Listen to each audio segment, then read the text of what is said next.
Hello दोस्तों, आज है 6 जनवरी 2026 दिन मंगलवार का, हिंदी तिथि माघ कृष्ण तृतीया। और आइए बात करते हैं आज के मुख्य समाचार, बड़ी खबरें, देश और दुनिया का ताजा अपडेट लेकर हाजिर हो गए। किसान भाइयों के लिए, युवाओं के लिए, सरकारी कर्मचारियों के लिए, माताओं और बहनों के लिए, पढ़ने वाले बच्चों के लिए, आम जनता से जुड़े कई महत्वपूर्ण फैसले जानने वाले हैं। देश के अलग अलग राज्यों की ओर से, सरकारों की ओर से महत्वपूर्ण अपडेट आए हैं। खबरों की शुरुआत करेंगे आप लोगों के प्यार और आशीर्वाद के साथ। इस वीडियो को आप कर दीजिएगा दोस्तों लाइक और शेयर, ताकि हमें ज्यादा से ज्यादा मोटिवेशन मिलता रहे और हर रोज हम ऐसे ही ताजा अपडेट आपके लिए लेकर आते रहें। तो प्लीज आप वीडियो को लाइक और शेयर जरूर कीजिएगा। बटन ही तो दबाना है दोस्तों, दबा दीजिएगा, उससे हमें खुशी मिलती है। और खबरों की शुरुआत में जैसा कि आपको मालूम है, हम चौंकाने वाली खबरों से शुरुआत करते हैं। अभी हाल ही में आपको मालूम होगा, इंदौर में 900 किलो मिलावटी सौंफ पकड़ी गई थी और 400 किलो खसखस। इंदौर में खाद्य विभाग ने बड़ी कार्रवाई की थी, अभी हाल ही का ये अपडेट है। और एक गोदाम को भी सील कर दिया गया था। आजकल देश में हर दिन कहीं न कहीं से खाद्य पदार्थों में मिलावट की लगातार खबरें हम देख रहे हैं। सौंफ में भी आर्टिफिशियल कलर की मिलावट के मामले सामने आए, तो इसलिए खाद्य पदार्थों को लेकर आप विशेष सावधानी बरतें हैं। इधर आपको बताएं, मध्य प्रदेश इंदौर में जहरीले पानी की वजह से 17वीं जान चली गई है। 17 लोगों ने अब तक जानें गंवा दी हैं। 20 नए मरीज भी सामने आए हैं। इंदौर के भागीरथपुरा में 17वीं मौत हो गई है। दूषित पानी पीने से जान गंवाने वालों की संख्या रविवार तक 16 थी, अब एक और बढ़ गई। इसके अलावा इंदौर में 516 बोरिंग का पानी यूज करने पर रोक लग गई है। 17 मौतों के बाद अब लोग डर रहे हैं और कह रहे हैं कि अब आरओ लगाएंगे। इंदौर के भागीरथपुरा में अभी भी यहाँ पर लोगों में नर्मदा और टैंकर के पानी को लेकर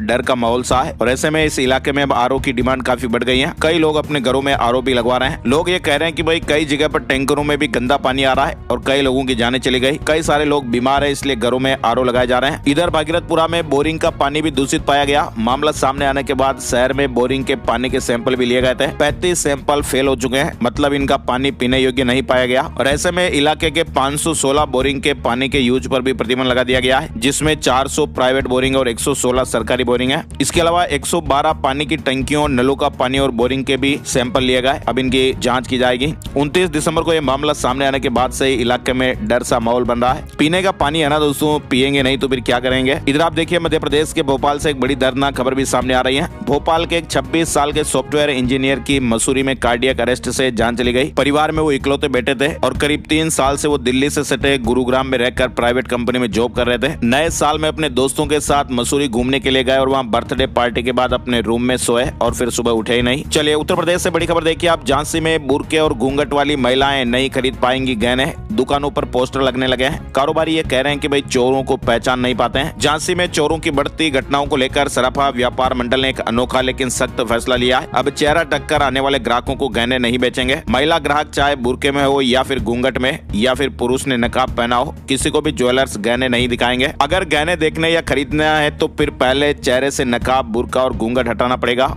और इसको लेकर व्यापारियों ने अपनी दुकानों के बाहर पोस्टर भी लगाए हैं। इस मामले में सराफा व्यापारी कह रहे हैं कि भाई जब से सोना चांदी के रेट बढ़े ना, तब से चोरी की घटनाएं काफी बढ़ गई हैं। पुरुषों के साथ साथ महिलाएं भी चोरी कर रही हैं और मुंह टक्कर आते हैं तो ऐसे में चोर सीसीटीवी से भी पकड़े नहीं जाते है ना। और एक बड़ी खबर आप राजस्थान टोंक से देखिए। इस इलाके में लगातार आपको पता ही होगा, जेसीबी से खुदाई में एक गड़े धन के रूप में गड़ा निकला था, लेकिन इस गड़े को लेकर एक बड़ा रहस्य पर्दाफाश हुआ है। दरअसल एक फर्जी तांत्रिक है, उसने जमीन में ये गड़ा था और उसमें फर्जी नकली सोने की ईंटें रखी गई थी। ये लोगों को ठगने का काम करता था। नकली सोना बेचने की फिराक में ये पकड़े गए और उस खुदाई वाले मामले का भी भंडाफोड़ हो गया। ठगी करने के लिए ये जमीन में गड़ा दबा देते थे और उसमें फर्जी तरीके से ईंटें, जो पीतल तांबे से बनी हुई रहती थी, ऐसी ईंटें रखकर उस पुराने घड़े टाइप बनाकर जमीन में गाड़ देते थे और फिर लोगों को बेवकूफ बनाते थे। तो ये भंडाफोड़ भी हो गया है। इसके अलावा आप देखिए, राजस्थान में पंचों के मनमाने फैसले पर कलेक्टर को नोटिस जारी हुआ है। मानवाधिकार आयोग ने कहा कि स्मार्टफोन यूज बैन सिर्फ महिलाओं पर, ये तो लैंगिक भेदभाव हुआ ना। 14 दिन में इस मामले को लेकर रिपोर्ट मांगी गई है। अभी हाल ही में आपको पता होगा, राजस्थान के जालौर में पंचों ने 15 गाँव की बहु बेटियों के स्मार्टफोन यूज को लेकर बैन लगाया था। हालांकि फिर समाज ने ये बैन हटा भी दिया, लेकिन फिलहाल ये मामला भी चल रहा है ना। और आंध्र प्रदेश में ओएनजीसी के तेल कुएं से गैस का रिसाव हो गया, ब्लास्ट के साथ आग भी लगी, 3 गाँव खाली कराए गए। इसके अलावा आप देखिए, राजस्थान के अजमेर से एक बड़ी खबर। ठग ने खुद को सीबीआई का अधिकारी बताकर 57 लाख रुपए ठग लिए। 13 दिन तक डिजिटल अरेस्ट रखा। रिटायर्ड अधिकारी को मनी लॉन्ड्रिंग केस में गिरफ्तारी का डर दिखाकर ये ठगी की गई और अलग अलग ट्रांजैक्शन के जरिए करीब 57 लाख रुपए हड़प लिए गए। फिलहाल जांच चल रही है। इधर आप देखिए, झारखंड से बड़ी खबर। एआई से चलने वाला है स्मार्ट टॉयलेट। 10 रुपए के सिक्के से इसका दरवाजा खुलता है। टॉयलेट के अंदर छेड़छाड़ करते ही ये लॉक हो जाता है दरवाजा और खुद फ्लश होगा, दुर्गंध भी नहीं आएगी। झारखंड की राजधानी रांची को स्मार्ट सिटी बनाने के लिए, खुले में शौच से मुक्त करने के लिए मॉड्यूलर बायो टॉयलेट बनाए गए हैं, लेकिन रांची नगर निगम ने एक कदम आगे बढ़ते हुए शहर में पहला आर्टिफिशियल इंटेलिजेंस यानी AI आधारित टॉयलेट लगा दिया। इधर बड़ी खबर देखिए आप, सोमनाथ पर गजनवी के आक्रमण के 1000 साल, मोदी ने लिखा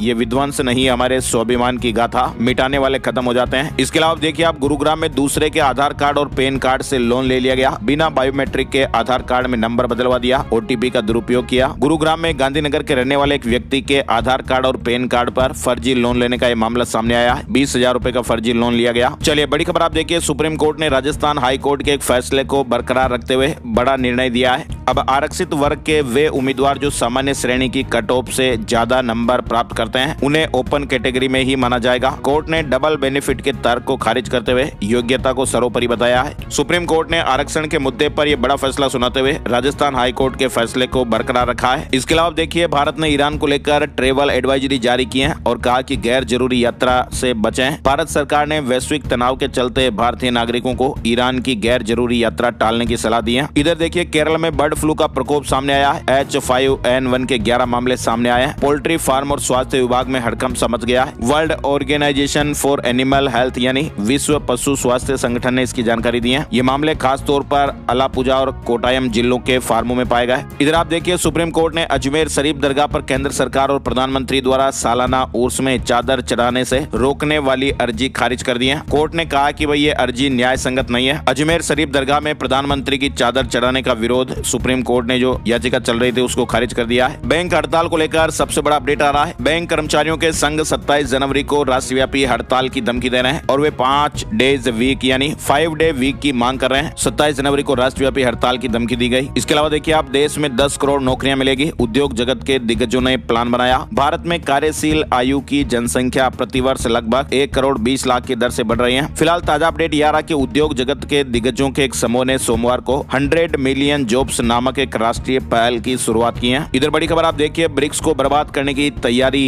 5 देशों पर कंट्रोल चाहता है अमेरिका। अभी हाल ही में आपको पता होगा वेनेजुएला के साथ अमेरिका ने क्या किया। वेनेजुएला में अमेरिकी कार्रवाई के बाद डोनाल्ड ट्रंप ने ग्रीनलैंड, क्यूबा, कोलंबिया, मेक्सिको और ईरान पर एक्शन लेने के संकेत दिए हैं। ब्रिक्स में शामिल कई देशों ने विरोध जताया है। वेनेजुएला पर हमले के बाद ब्रिक्स देशों ने प्रतिक्रिया दी है और ब्राजील के राष्ट्रपति लूला ने भी अमेरिकी हमले को खतरनाक मिसाल बताया। चीन ने भी कहा कि अंतर्राष्ट्रीय कानून का उल्लंघन है। इसके अलावा चीन के साथ बढ़ते तनाव को देखते हुए अमेरिका प्रशांत क्षेत्र में द्वितीय विश्व युद्ध के समय के एयर और नेवल बेस दोबारा एक्टिव कर रहा है। अब ऐसे में तो ये लग रहा है दोस्तों कि अब चीन को सबक सिखाने की तैयारी हो रही है और अमेरिका अब द्वितीय विश्व युद्ध वाले मिलिट्री बेस को ओपन कर रहा है, खोल रहा है। चीन के साथ संभावित तनाव को देखते हुए अमेरिका अपनी सैन्य तैयारी को तेज कर रहा है। इधर वेनेजुएला पर अमेरिका का दावा कि हमारा गोलार्ध रूस और चीन ने अपराध बताया है। वेनेजुएला संकट ने वैश्विक राजनीति को भी दो फाड़ कर दिया है। एक और अमेरिका इसे अपनी राष्ट्रीय सुरक्षा का मुद्दा मानकर मादुरो सरकार को अवैध ठहरा रहा है, तो दूसरी ओर रूस और चीन इसे संप्रभुता का उल्लंघन और अंतर्राष्ट्रीय कानून के खिलाफ बता रहे हैं। इधर आप देखिए, वेनेजुएला के राष्ट्रपति की न्यूयॉर्क कोर्ट में पेशी होगी। वेनेजुएला के राष्ट्रपति ने कहा कि मैं सभ्य व्यक्ति हूँ, मुझ पर लगे सभी आरोप गलत हैं। फिलहाल इस मामले में अगली सुनवाई 17 मार्च को होगी। वेनेजुएला के राष्ट्रपति निकोलस मादुरो को न्यूयॉर्क कोर्ट में पेशी हुई और उन्होंने अदालत में खुद पर लगे सभी आरोपों को गलत बताया है। मादुरो ने कहा कि उन्होंने कोई अपराध नहीं किया है। इधर आप देखिए, डोनाल्ड ट्रंप ने ग्रीनलैंड पर कब्जा करने की बात दोहराई है और कहा कि देश की सुरक्षा के लिए जरूरी है। वहीं डेनमार्क के प्रधानमंत्री ने कहा कि धमकियां देना बंद करे अमेरिकी राष्ट्रपति। अमेरिकी उपराष्ट्रपति JD वेंस के घर पर हमला हुआ, खिड़कियां टूट गई, पुलिस ने एक संदिग्ध को पकड़ा है। फिलहाल हमले का मकसद साफ नहीं हो पाया है। ईरान में हालात बेकाबू हो रहे हैं। सुप्रीम लीडर खामेनेई रूस भागने की प्लानिंग कर रहे हैं, ऐसी अपडेट खबरें आ रही हैं। कुल मिलाकर ईरान में अब दिन ब दिन विरोध प्रदर्शन बढ़ता जा रहा है और अब इसी बीच खुफिया रिपोर्ट भी सामने आई है। अगर देश में सर्वोच्च नेता अयातुल्ला अली खामेनेई का शासन गिर जाता है तो वो मास्को भाग सकते हैं। विरोध प्रदर्शन की ईरान में आग सुलगती जा रही है। इधर आप देखिए, असम और त्रिपुरा में भूकंप के झटके महसूस किए गए। रिक्टर स्केल पर इसकी तीव्रता 5.1 मापी गई है, तो ये काफी तीव्रता का भूकंप आया। साथ ही आप देखिए, 2026 के लिए भारतीय सेना का रोड मैप भी तैयार है। शॉर्ट, मीडियम और लॉन्ग टर्म में प्लानिंग हो रही है। आर्टिफिशियल इंटेलिजेंस यानी AI और डेटा डिजिटल नेटवर्क से अगली जंग होगी। ऑपरेशन सिंदूर के तहत पाकिस्तान के साथ 88 घंटे की जंग के विश्लेषण के बाद सेना ने अब महत्वपूर्ण बदलावों की रूपरेखा तैयार की है। इधर आप देखिए, बांग्लादेश ने IPL का प्रसारण बैन कर दिया है। मुस्तफिज फिजूर को लीग से बाहर किए जाने पर यह फैसला लिया गया। पाकिस्तान में एक पंजाबी महिला सरबजीत गिरफ्तार हो गई है। भारत डिपोर्ट करने की तैयारी हो रही है। सिख जत्थे के साथ गई थी, नूर हुसैन बनकर मुस्लिम व्यक्ति से निकाह किया। चलिए बड़ी खबर आप देखिए, ईपीएफओ को लेकर ये बड़ा अपडेट आ रहा है। पीएफ को लेकर मतलब 15,000 रुपए की सैलरी लिमिट बढ़ाने पर विचार करें सरकार। सुप्रीम कोर्ट ने बड़ा आदेश दिया है। सुप्रीम कोर्ट ने कहा कि 11 साल से बदलाव नहीं हुआ है, 4 महीने में फैसला लेने के निर्देश दिए गए हैं। कोर्ट ने कहा कि पिछले 11 साल से इस लिमिट में कोई बदलाव नहीं हुआ है, इसलिए सरकार को अगले 4 महीने के भीतर इस पर फैसला लेना चाहिए। फिलहाल आपको पता ही है 15,000 रुपए से ज्यादा मंथली सैलरी पाने वाले एम्प्लॉय इस सोशल सिक्योरिटी स्कीम के अनिवार्य दायरे से बाहर हैं। 11 साल से सैलरी की लिमिट 15,000 रुपए पर स्थिर है। इसके अलावा देखिए आप, शशि थरूर ने कहा कि मैं कभी पार्टी लाइन से नहीं भटका, 17 साल से कांग्रेस में हूँ, सभी से अच्छे संबंध है, लोग मेरी पूरी पोस्ट नहीं पढ़ते हैं। सैमसंग ने दोस्तों दुनिया का सबसे बड़ा टीवी पेश किया है। 130 इंच का ये टीवी है और इस टीवी में ग्लेयर फ्री तकनीक लगाई गई। धुंधली तस्वीरों को भी एआई साफ बना देगा। दुनिया के सबसे बड़े टेक्नोलॉजी शो CES 2026 की शुरुआत से पहले सैमसंग ने लास वेगास में दुनिया का सबसे बड़ा 130 इंच का माइक्रो RGB टीवी पेश किया है और इसका साइज दोस्तों इतना बड़ा है कि इसे संभालने के लिए कंपनी ने एक बड़ा मेटल स्टैंड भी साथ में दिया है। इसके अलावा LG ने दीवार पर चिपकने वाला वॉलपेपर टेलीविजन पेश किया है। ये नया टेक्नोलॉजी शो हो रहा है और इसमें नए नए प्रोडक्ट देखने को मिलेंगे। बड़ी खबर, पश्चिम बंगाल की मुख्यमंत्री ममता बनर्जी ने सोमवार को कहा कि वे राज्य में वोटर लिस्ट के स्पेशल इंटेंसिव रिवीजन यानी SIR के दौरान हुई मौतों के मामले में कोर्ट जाएगी। उन्होंने कहा कि मंगलवार को इसे लेकर अर्जी दायर की जाएगी। साथ ही ममता बनर्जी ने आरोप लगाया कि चुनाव आयोग व्हाट्सएप पर चलाया जा रहा है। उन्होंने कहा कि मैं ट्रेंड वकील हूं और खुद पैरवी करूंगी। इधर बड़ी खबर देखिए, दिल्ली विधानसभा में आम आदमी पार्टी के 4 विधायक 3 दिन के लिए सस्पेंड किए गए। शीतकालीन सत्र के पहले दिन LG के भाषण में हंगामा हुआ। आम आदमी पार्टी का प्रदूषण को लेकर प्रदर्शन देखने को मिला। साथ ही आप देखिए, मोहम्मद शमी को चुनाव आयोग का नोटिस, SIR फॉर्म में गड़बड़ियां मिली हैं। यूपी में जन्मे क्रिकेटर और उनके भाई पश्चिम बंगाल में वोटर। इधर वैभव सूर्यवंशी की 19 बॉल पर 50 लगी है, 10 छक्कों के सारे 68 रन बनाए। साउथ अफ्रीका अंडर 19 को 2 विकेट से हराया है। IIT गुवाहाटी को एक बड़ी उपलब्धि हासिल हुई है। सूर्य प्रकाश से मेथनॉल ईंधन बनाने की टेक्नोलॉजी खोजी गई। ये पेट्रोलियम पर निर्भरता कम करेगी, कार्बन उत्सर्जन घटाएगी और विदेशी मुद्रा बचाएगी। इधर आप देखिए, कोल इंडिया के अधिकारियों के लिए गुड न्यूज आई है। ग्रेच्युटी में 25% की बढ़ोतरी हुई है। सेवानिवृत्त कर्मचारियों को एरियर मिलेगा। कोल इंडिया प्रबंधन ने अधिकारियों की ग्रेच्युटी सीमा में 25% की बढ़ोतरी की है, जिससे अब ये 20 लाख से बढ़कर 25 लाख रुपए हो गई है। ये निर्णय DA के 50% से अधिक होने और DP वेतन पुनरीक्षण दिशा निर्देशों के तहत लिया गया है। 1 अक्टूबर से प्रभावी इस बढ़ोतरी से लगभग 17,000 अधिकारियों को लाभ मिलेगा और सेवानिवृत्त हुए अधिकारियों को एरियर भी मिलेगा। मौसम से जुड़े महत्वपूर्ण अपडेट में आप देखिए, केदारनाथ में सीजन की दूसरी बर्फबारी शुरू हुई है। -17 डिग्री टेम्परेचर पहुंच गया। हिमाचल प्रदेश के भी ऊंचे पहाड़ों पर बर्फबारी देखने को मिल रही है। सोलंग नाला में वाहनों की आवाजाही रोकनी पड़ी। शीतलहर और कोहरे का डबल अटैक देखने को मिल रहा है। 19 जगहों पर तापमान 5 डिग्री से भी नीचे रहा। इसके अलावा देखिए आप, मध्य प्रदेश में कड़ाके की सर्दी पड़ रही है और 24 जिलों में स्कूलों में छुट्टियां घोषित कर दी गई हैं। 4 जिलों में स्कूल की टाइमिंग में बदलाव हुआ। इसके अलावा जयपुर समेत राजस्थान के भी 20 जिलों में सर्दी से स्कूलों में छुट्टी घोषित हो गई है। कोटा में आंगनबाड़ी केंद्र भी 14 जनवरी तक बंद रहेंगे। माउंट आबू में पारा शून्य है। राजस्थान के कौन कौन से जिलों के स्कूलों में छुट्टी रहेगी, अपडेट आप यहाँ देख सकते हैं। बिहार में भी बर्फीली हवाओं ने कनकनी बढ़ा दी है। 28 जिलों में कोल्ड डे का अलर्ट रहेगा। 8वीं तक के कई जिलों में स्कूल बंद कर दिए गए हैं। साथ ही दिल्ली भी सर्द हवाओं का सितम सहेगी। 3 दिन तक तेज हवाएं चलने का अनुमान है। कोहरा भी तंग करेगा। मौसम विभाग ने कहा कि दिल्ली में भी आने वाले दिनों में ठंड से राहत मिलने की उम्मीद फिलहाल कमी है। 8 जनवरी तक ठंड और बर्फीली हवाओं से ठिठुरन बढ़ेगी। इधर आप देखिए, राजस्थान से जुड़े महत्वपूर्ण अपडेट में सुप्रीम कोर्ट ने कहा कि पंचायत निकाय चुनाव 15 अप्रैल से पहले करा दें। पंचायत परिसीमन पुनर्गठन प्रक्रिया को चुनौती देने वाली याचिका को खारिज कर दिया है। सुप्रीम कोर्ट ने राजस्थान सरकार से कहा कि वे पंचायत निकाय चुनाव निर्धारित समय सीमा के भीतर अनिवार्य रूप से कराएं और ये पूरी प्रक्रिया 15 अप्रैल 2026 तक पूर्ण करें। सुप्रीम कोर्ट ने राजस्थान में पंचायत परिसीमन को मंजूरी दे दी है। राजस्थान में देखिए, अब आयुष विभाग में लेक्चरर भर्ती एग्जाम कंप्यूटर पर ऑनलाइन होगा। RPSC ने मॉक टेस्ट की सुविधा दी है। राजस्थान में शिक्षा विभाग ने ऐप तैयार किया है। 9वीं से 12वीं के विद्यार्थियों के लिए माई कैरियर एडवाइजर ऐप बनाया गया है। 1500 से अधिक कैरियर विकल्प मिलेंगे। विद्यार्थियों को भविष्य के लिए बेहतर तैयारी करने और सही कैरियर चुनने में मदद के लिए शिक्षा विभाग ने माई कैरियर एडवाइजर नाम का मोबाइल ऐप लॉन्च किया है। राजस्थान में वनपाल के 259 पदों पर भर्ती। इधर आप देखिए, राजस्थान में जहां पर रहस्यमय गड़ा मिला था, वहां पर रात में अब लोग बाग खजाना तलाशते मिल रहे हैं। JCB से अलग अलग जगहों पर गड्ढे करके खुदाई कर रहे हैं। वहीं तहसीलदार ने कहा कि कार्रवाई की जाएगी। और फिलहाल दोस्तों, इस पूरे मामले का भंडाफोड़ हो गया कि कोई फर्जी तांत्रिक था जिसने गलती से यहाँ पर लोगों को ठगने के लिए वो गड़ा अंदर रखा था और फिर वो लोगों को बेवकूफ बनाकर ठगने की कोशिश करता था। फिर भी गाँव वालों को विश्वास हो रहा कि यहाँ तो गड़ा निकला और जमीन में गड़ा हुआ धन अपने को भी मिल जाए। तो ऐसे में कई लोग रात के समय में वहाँ खजाना तलाशते देखे जा रहे हैं। इधर आप देखिए, उदयपुर में किसानों ने गधों को गुलाब जामुन खिलाए। यूरिया के बैग की तस्वीर पर माला पहनाई, फूल चढ़ाकर शोक भी मनाया। उदयपुर में यूरिया की कमी को लेकर सोमवार को किसानों ने अनोखा प्रदर्शन किया। जोधपुर हाईकोर्ट में शनिवार को काम करने का विरोध देखने को मिला है। वकीलों ने आक्रोश जताया। अदालती कामकाज भी प्रभावित रहा, सुनवाई तक नहीं हुई। जयपुर में आज मीटिंग होगी। साथ ही आप देखिए, रूस और आर्मेनिया से पाकिस्तान होते हुए राजस्थान आए 10,000 गिद्ध, बीकानेर में डेरा डाला है। बीकानेर शहर के पास इन दिनों दुनिया भर से आए गिद्धों यानी वल्चर ने डेरा डाल रखा है। मंगोलिया, कजाकिस्तान और रूस समेत कई देशों से पाकिस्तान होते हुए करीब 5,000 किलोमीटर का ये सफर तय करके राजस्थान आए हैं। बीकानेर में डेरा डाल रखा है। इधर जोधपुर रेवाड़ी एक्सप्रेस 17 जनवरी तक आंशिक रद्द रहेगी। दोहरीकरण के चलते लोहारू तक ये ट्रेन चलेगी। जोधपुर से भी 45 मिनट लेट रवाना होगी। उदयपुर संभाग से 1000 बुजुर्ग जगन्नाथपुरी के लिए रवाना हुए। राजस्थान सरकार की ओर से बुजुर्ग श्रद्धालुओं के लिए शुरू की गई जगन्नाथपुरी दर्शन योजना के तहत सोमवार को राजस्थान के चित्तौड़गढ़ से एक विशेष ट्रेन रवाना की गई और इस ट्रेन में करीब 1000 बुजुर्ग यात्री सवार हुए। बॉलीवुड फिल्म मेकर विक्रम भट्ट को राजस्थान हाईकोर्ट से राहत नहीं मिली है। FIR रद्द करने से इंकार हो गया। वहीं आप देखिए, राजस्थान में अपनी मांगों को लेकर जयपुर की सड़कों पर उतरेंगे टीचर।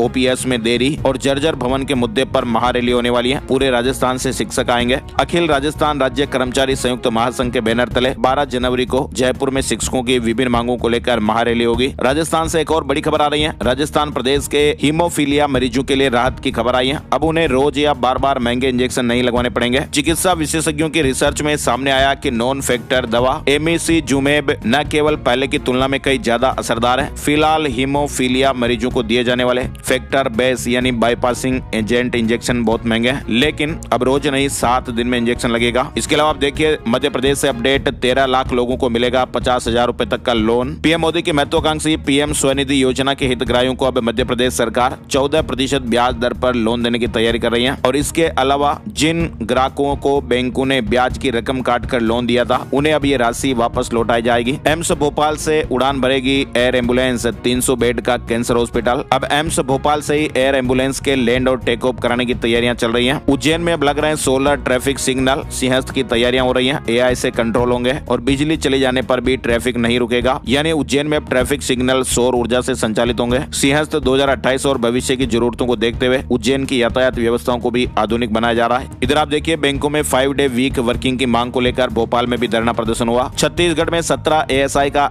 SI के पद पर प्रमोशन हुआ है। सभी अलग अलग जिलों में पोस्टेड हैं। पुलिस मुख्यालय से आदेश जारी हुआ। इधर आप देखिए, छत्तीसगढ़ से एक और खबर परीक्षा पे चर्चा को लेकर आई है। 81,000 से अधिक पेरेंट्स ने रजिस्ट्रेशन कराया है और छत्तीसगढ़ फिलहाल देश में अव्वल। उत्तर प्रदेश से महत्वपूर्ण अपडेट में आप देखिए, UP पुलिस भर्ती में एज लिमिट 3 साल बढ़ गई है। योगी सरकार ने बड़ा फैसला ले लिया है। 32,679 पदों पर यह भर्ती चल रही है। मुख्यमंत्री योगी आदित्यनाथ ने 32,679 पदों पर पुलिस भर्ती में अभ्यर्थियों को बड़ी राहत दे दी है। अभ्यर्थियों को आयु सीमा में 3 साल की छूट दी है। साथ ही आप देखिए, उत्तर प्रदेश के CM योगी आदित्यनाथ सोमवार को दिल्ली दौरे पर आए। उन्होंने PM मोदी से मुलाकात की। SIR के आंकड़े लेकर PM मोदी से मिले। मंत्रिमंडल विस्तार पर भी चर्चा होने की खबरें हैं। साथ ही आपको बताएं, उत्तर प्रदेश में आज SIR का ड्राफ्ट जारी होगा। वेबसाइट पर भी लिस्ट अपलोड की जाएगी। उत्तर प्रदेश की मतदाता सूची का मसौदा आज मंगलवार को प्रकाशित किया जाएगा। उत्तर प्रदेश में जरूरतमंदों को आसानी से ब्लड मिल पाएगा। ब्लड बैंकों का नेटवर्क तैयार होगा। लखनऊ मंडल से इनिशिएटिव शुरू होने वाला है। इधर आप देखिए, उत्तर प्रदेश में वृंदावन में RSS की महत्वपूर्ण बैठक। 10 जनवरी तक चलने वाली इस बैठक में शताब्दी वर्ष के लिए संगठन विस्तार और हिंदू सम्मेलनों की रूपरेखा समेत कई मुद्दों पर चर्चा। उत्तर प्रदेश में देखिए, मई जून में शुरू होगा जनगणना का पहला चरण। 6 लाख कर्मचारियों की तैनाती होगी। उत्तर प्रदेश की 14 जेलों में अब ड्रोन से सुरक्षा निगरानी की जाएगी, जबकि 22 जेलों को बॉडी वार्न कैमरे और 58 जेलों को सोलर लाइट मिलेगी। प्रयागराज में 8वीं तक के स्कूल 15 जनवरी तक बंद रहेंगे और इस अवधि में शिक्षक और अन्य स्टाफ विद्यालय और कार्यालय में उपस्थित होकर अपने कार्य निर्वहन करेंगे। लखनऊ में कक्षा 8वीं तक के स्कूल 8 जनवरी तक बंद। कक्षा 9 से 12वीं की कक्षाएं सुबह 10 से दोपहर 3 बजे तक लगेगी। मथुरा में पहली बार माध्यमिक शिक्षक संघ का प्रांतीय सम्मेलन। 8 से 10 जनवरी तक हजारों शिक्षक जुटेंगे। इसके अलावा देखिए आप, उत्तर प्रदेश के डिजिटल गांव में 30 जनवरी तक खुलेगी डिजिटल लाइब्रेरी। युवा घर बैठे ही सिविल सर्विसेज समेत कई प्रतियोगी परीक्षाओं की तैयारी कर पाएंगे। उत्तर प्रदेश के गाँव में पढ़ाई का माहौल बदलने वाला है। योगी सरकार 30 जनवरी तक सभी जिलों में IT उपकरणों की खरीद पूरी करके ग्राम पंचायत सचिवालयों में ये मॉडर्न डिजिटल लाइब्रेरी स्थापित करने जा रही है। लखनऊ में भी बैंक कर्मचारियों का विरोध प्रदर्शन देखने को मिला है। 5 डे वर्किंग की मांग की गई। 27 जनवरी को देश भर में बैंक हड़ताल का ऐलान हुआ। इधर आप देखिए, बेगूसराय में संयुक्त किसान मोर्चा ने सोमवार से कलेक्ट्रेट के सामने अनिश्चितकालीन धरना शुरू किया। किसानों ने बरौनी डेयरी में 100 करोड़ रुपए के घोटाले का आरोप लगाया है और ED या विजिलेंस आयोग से विशेष जांच कराने की मांग की है। साथ ही बिहार से आप देखिए, 9वीं से 12वीं तक के छात्रों को फ्री किताबें मिलेगी। हिंदी और अंग्रेजी दोनों माध्यमों में